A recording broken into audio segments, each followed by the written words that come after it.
Coming up on this edition of the Die Hard Dan podcast, we continue to tell you something good.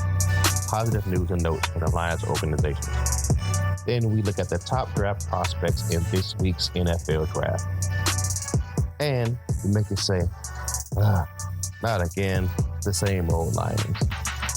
Challenges for the upcoming draft. All this and more coming up on the Die Hard Dan podcast. Here comes the roar.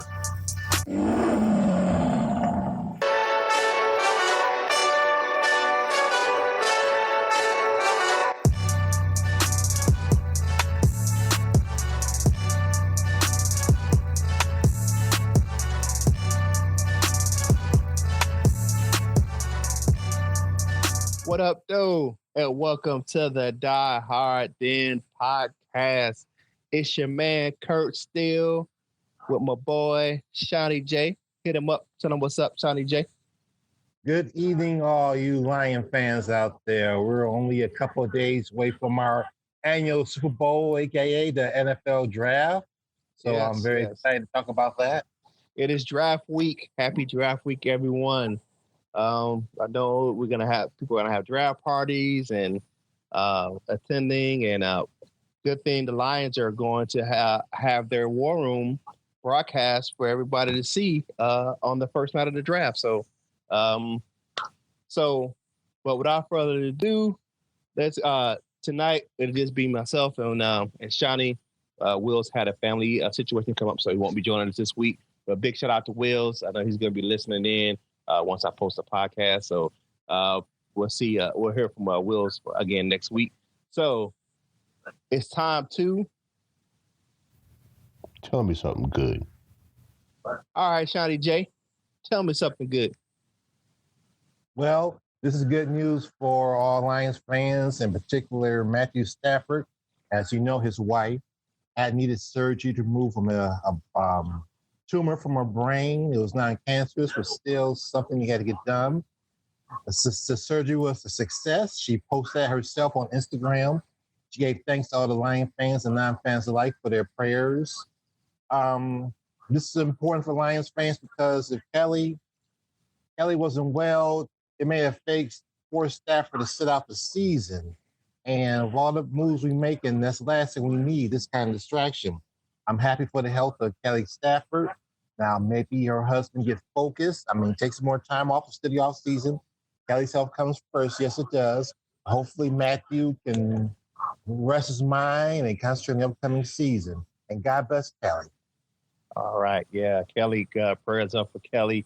I know that they were looking online because I follow her on Instagram myself, and she said that there was some kind of abnormal vein that she had in her brain, so it took twice as long for the surgery, but it still was a success. She's still getting acclimated, being back home with her kids, but prayers up for Kelly.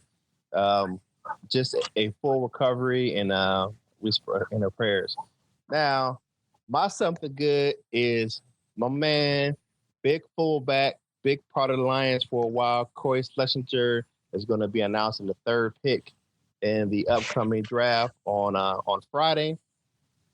And also, if you look at the videotape from the OTAs, I know it was non-contract and it was conditioning drills, but Marvin Jones looked very fluid in his movement, and so did Kerryon Johnson.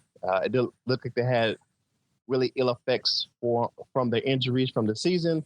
So like they're going to be coming into camp healthy. So it looks like they're going to be coming into the mini camp and OTAs and all the rest of the OTAs healthy. I know the Lions are they're still there this week, but it's more of team meetings and installations. I know they met the media today. I know a couple of guys talked on Lions.com. You can go and check out their videos. You had Frank Ragnow.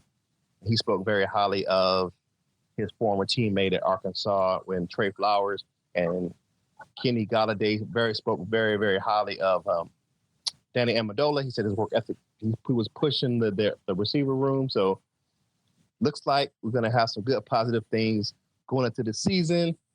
So that's our something good. Now it's time to go.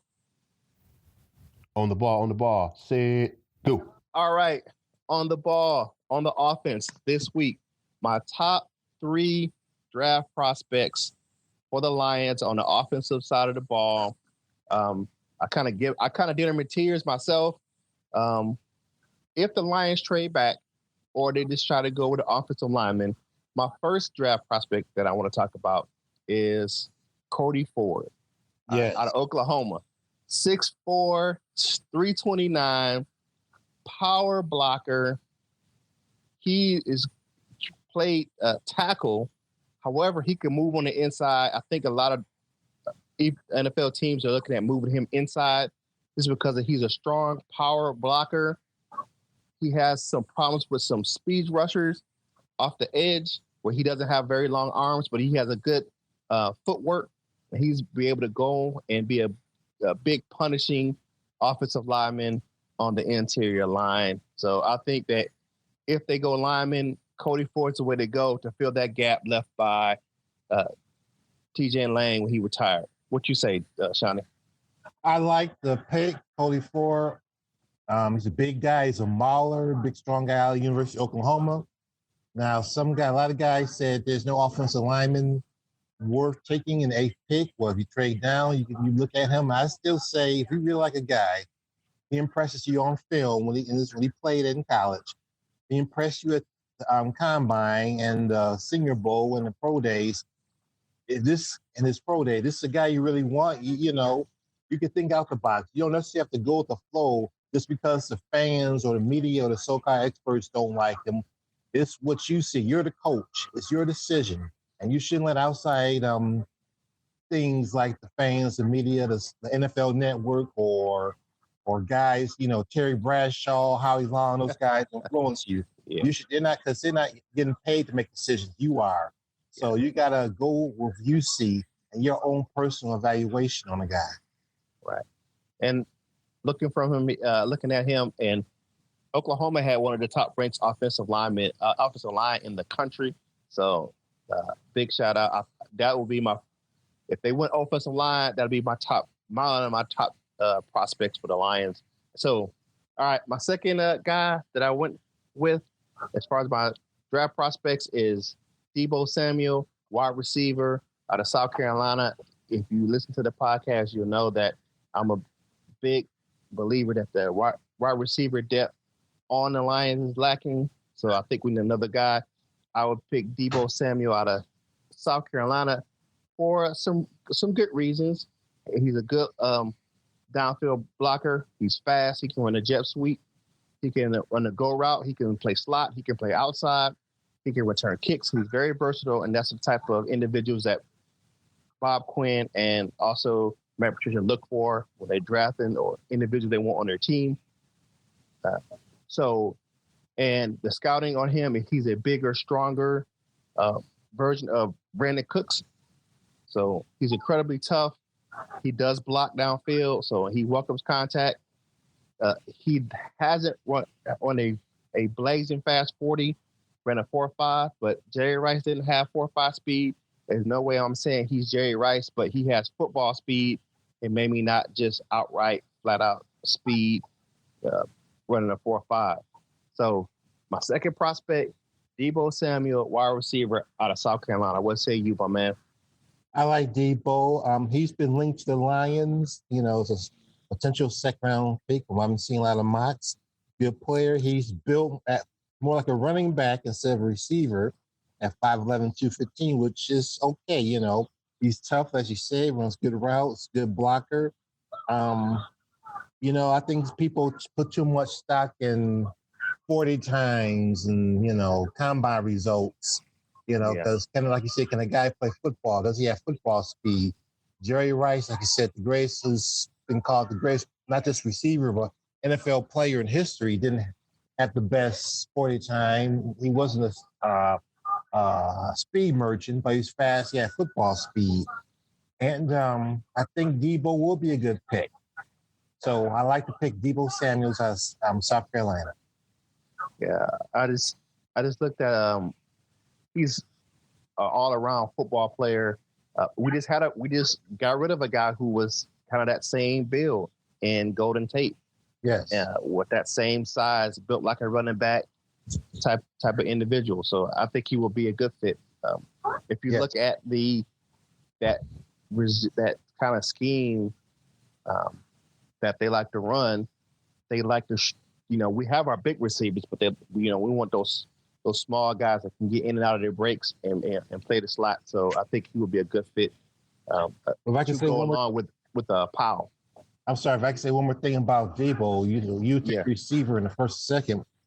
What does that say about the free agents that is signed, and Daniel Amendola and Tommy Lee Lewis? It's still not satisfied. Well, it's to me, I really think that they signed Tommy Lee Lewis for his return ability. I mean, that's just my honest opinion. I know he's versatile, that he can play. I think really, to be honest with you, I think that Amendola is a stopgap guy. We know we need a veteran in the slot. And he's more of a locker room presence. He's already doing that with the locker room. Like I said, if you go out on on Lions.com and listen to Kenny Golladay talk about how Amendola is pushing the receiver room in the workouts. So I think that's really the reason that they brought Amendola in. I'm not saying that he's not a good player. I'm just saying that he's not a long-term solution. Right. In his 13th year, and he's 34 years old. He's definitely a stopgap.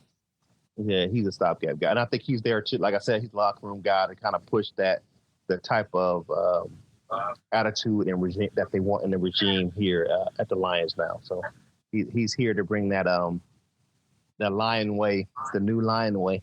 I'm not going to say the other team. I'm going to say the Lion way. So he's here to bring the Lion way to the people, to those young receiver that we have in the room. So, and my third guy, this is a late rounder. I did not expect the Lions to pick this guy up. I expect him like maybe the 4th round, maybe 5th round. He's a local face. You'll see him. You've seen him on Saturdays in Ann Arbor. Karan Higdon, running back, Michigan. Good size as far as 5'9". He's kind of short, but he's stacked 206. Not a big guy, but he runs much bigger than his size. If you are a Michigan fan or just a Big Ten football fan, you've seen this guy.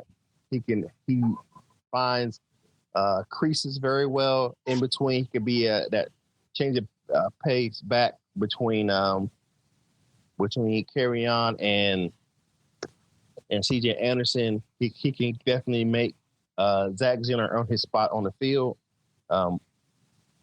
His down, I would say the down part of him is that once he gets out, he doesn't have sustained speed.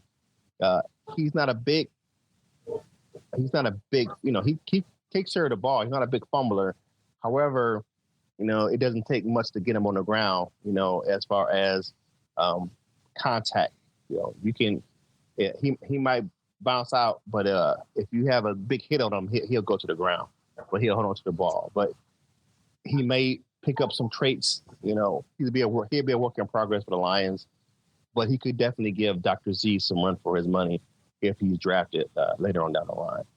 He's a younger guy, and he's a proven commodity inside, and he's, he was there at the Michigan Pro Day with Bob Quinn, and those guys were there to see him firsthand. And a local face for a team, good change of pace. I like him myself. I like his running style. He's what do you call that? He's driven, so I know he would make that running back room better. What's he do, my man? Yes, I like Ron. I'm a big fan. I like this style. He's a runner. It reminds me of a Kareem Hunt or Alvin Kamara type guy. He's a good deaf guy, young running back. Go along with Kerryon Johnson. I like the pick a lot, and I think he would not only challenge Zach Zenner, but he might make Theo expendable. So we shall see. There are some people that are saying that now that's saying it's to the Lions organization, but there are some rumors out there that he may be a draft day trade as far as talking about Theo Riddick. I like Theo Riddick. He's definitely a wonderful receiver. He grew up playing receiver, and he switched to running back. It's kind of the opposite of Golden Tate, where Golden Tate grew up a running back and switched to receiver. He has the receiver skills. He's not a big powerful back, but I hear you. I understand what you're saying. Now it's time to switch sides of the ball. Now it's time to defend the den. All right, my man. Talk to me about the defensive prospects you got on your mind. Yes, I got three top defensive prospects for the Lions. I'll name right now, but before I do that, I want to take one guy off the board who's been heavily linked to the Lions, and that is another Michigan. That post in our list came out that the Shondaris labrum problem, shoulder problem, eventually going surgery. Now, some people say that he can play through the season, but have surgery afterwards, which doesn't make sense to me. He's going to be effective all season long if he tries to play with it, and eventually Mike Silem. So that injury is still going to hurt Rashawn's stock. I look be a good steal in the later rounds, third or fourth round, or second round, but I think he's going to fall for first. His injury, similar to what Maurice Hurst did, problems, and it's right. But as far as my top three, with that said, the number one pick is, of course, Montez Sweat out of Mississippi State. He's a former Sparty. He transferred to Mississippi 2 years. I don't know what happened in Michigan State. Him and Coach D'Antonio didn't get along, what have you. He didn't get to feel much at State. He went down to Mississippi State. Superstar stuff. He passed. Something we still need, I think, even with the signing trade first and re-signing Okora. Never got too much because it's road players, as you know. Right. So that's my one. All right. Yeah. Still with him, man? I like my. Yeah, I wasn't sure. Yeah, I like Montez Sweat. Good pick. A good length. Good speed on the edge.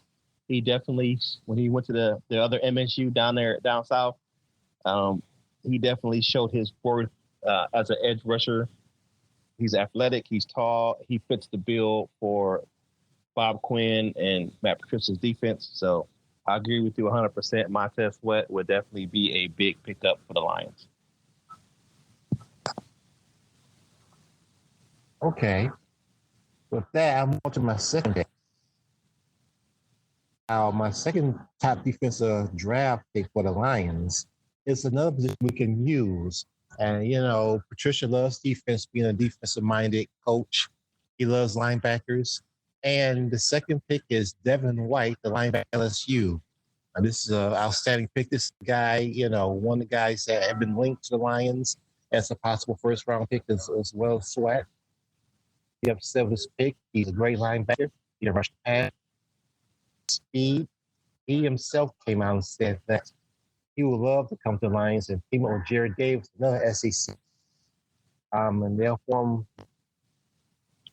roles in the NFL. And football player. He's all over the field away, covering the linebacker, running down running backs, sacking the quarterback. I love this guy.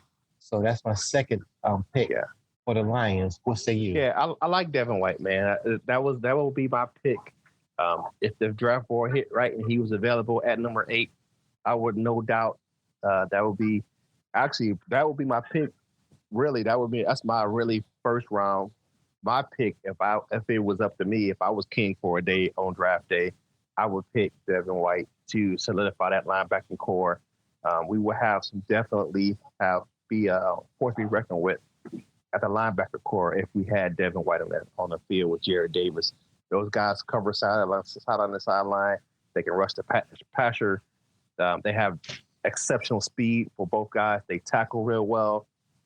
He will be my pick, definitely, if he's available at 8. But it's up to me. It's up to Bob Quinn, but I agree with that. Number with if we had it available at number 8, Devin White would be one of my picks. Who's your last guy? My third pick for the Lions, choice for the Lions, will be Devin Bush, another Michigan guy. I'm a big Wolverine fan. He's a great player. I mean, he's similar to Devin White. He's a little bit smaller, a little less, about 20 pounds lighter, but he has excellent speed. He can cover the tight ends, run down running backs. He can rush the passer. You know, might be a better pick than White, but either one will be excellent linebacker choice. I love Devin Bush. I would be very happy with this pick. They took him. So, what do you say about Bush? Yeah, I like Devin Bush. Looking at a lot of scouting shows, definitely at the linebacker position, they were 1A and 1B as far as the Devins. He will be like you said, he has some of the same skill sets as Devin Bush, the Bush being a bigger guy. So I like the fact that if they picked up Devin Bush or Devin White, it would be a tremendous addition to our linebacking core. But you wouldn't have to travel far, and I was around the corner, so it'd be a good pickup for the Lions. So definitely a solid prospect in Devin Bush. All right, so now here we go again. The same old Lions.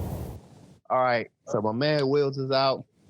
We're gonna do the same old Lions. So my man, and I echo this, and the guy's a good player, and it can't go off of our past experience.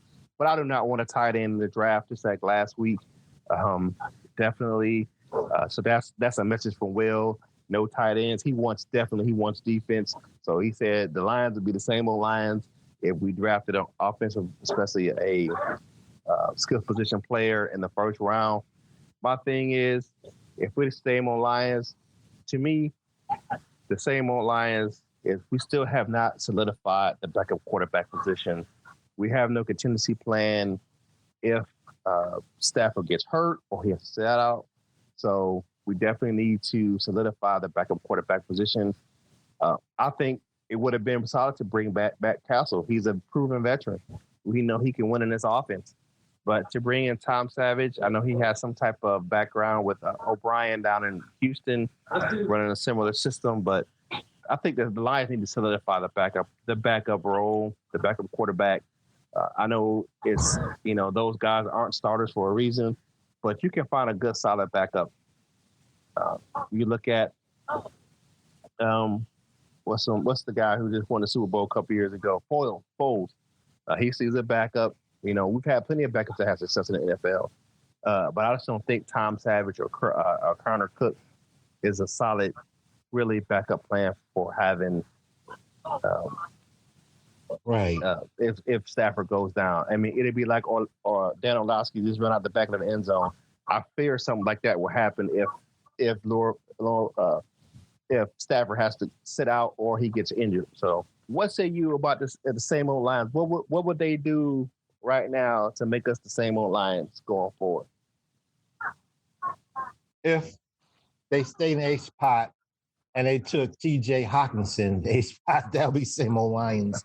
I mean, I'm sure Hawkinson can be a fine player, and we could use another tight end. I mean, we did sign Jesse James, but some people are saying Jesse James is not really a number one tight end himself. He's more of a supporting player, but I don't think we would pay all that money for him. He's just a supporting player. Hawkinson, if we traded back to the middle of the first round, maybe I can deal with it better. Maybe. But I definitely don't want to take him at 8. We could get a good tight end in the second or third round. We get a good tight end in the second or third round, I have no problem with it. But it'll be same old Lions. They took Noah Fant or TJ with 8th pick. To me, that'll be same old Lions. Yeah, definitely. I think we're all in agreement as far as on the panel of the podcast is that we don't want to fight in the first round. That will make us the same old Lions. And we're not trying to be in the business of that as fans. I don't think the organization is going to be in that business as well. I see some like Phil Yates and a couple other draft experts are saying that, or scouting experts saying that we should pick up TJ Hawkinson. I think I say we should go defense myself, or offensive line, but I just don't see it. I don't see the need for a tight end in the first round. I think we could pick up a good solid tight end in the second, third round. There's plenty of them out there that's gonna come out. So I think we can pick up a good solid tight end in the later rounds. All right. So now it's time for 2 points conversing. All right. 2 points conversing this week. My man, Seany J, what you got? 2-point conversion. If the Lions do trade down, they want to trade down, which has been, Quinn's been saying he wants to trade down. They better get more in this, trade first round picks, first round pick. They better get a whole bunch of draft picks to make it worth it. Because I definitely want to say number 8. I don't want to trade down. I want to stay where I am. We get a fine player, number 8. And if he just has to trade down, he better get more in his one pick, draft pick for draft pick. He better get a whole bunch of extra picks to make it worth it. I'm happy. One thing I will say, we can't get too high or get too low on the individuals that the Lions pick, because as far as we're fans and we love our team, but we're not the decision makers. So, I mean, you're not going to root for them if they don't pick your guy. You're going to root regardless if you're a true fan. And one thing is that those young men that's getting drafted, this is probably the biggest day of their life, unless they have kids or gotten married. This is the combination of all the hard work they've done over the years, and it's a limited fraternity. There's not that many slots to play in the NFL. I mean, we may think about how many college players that there are, or football players that in Canada and around the world, these guys playing football.